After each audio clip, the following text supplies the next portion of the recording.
Good morning, this is Gabriel Jackson, and welcome to BJC Mitzvah Day, number 115, part 1. A mitzvah day keeps your soul on its way. We're up to a new mitzvah, Parshas Vayikra. There's actually 16 mitzvahs in Parshas Vayikra. 11 of them are positive commandments, 5 of them are negative commandments, and here we go, starting the first one.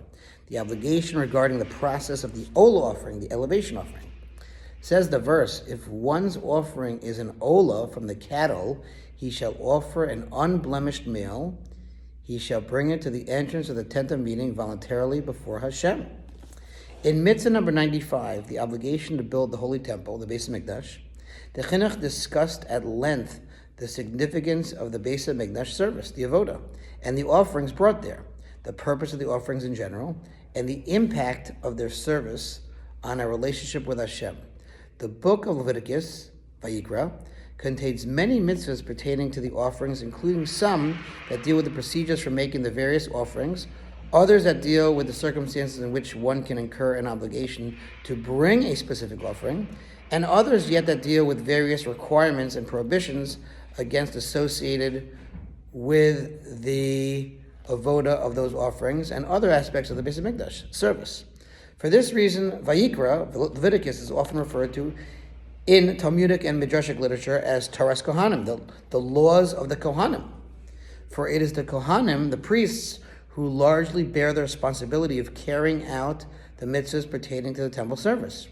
For each category of offering, the Torah outlines a distinct procedure, including specific rules as to how its blood is applied to the altar and which parts of it are burned on the altar.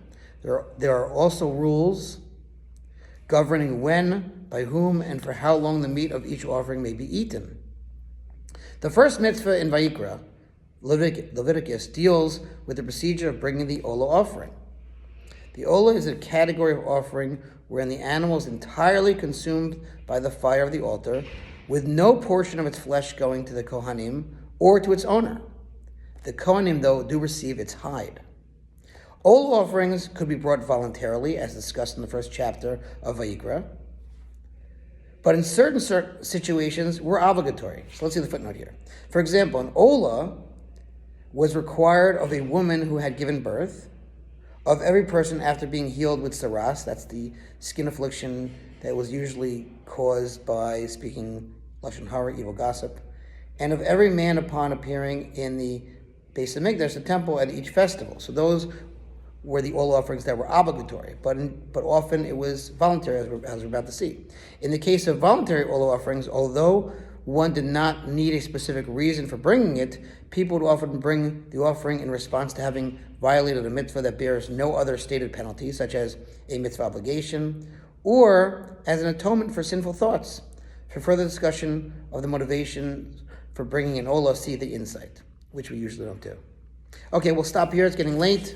But that's a little intro. Thanks for listening to Sponsor Feature Mitzvah 36 for 100 for the gold. Have a great day.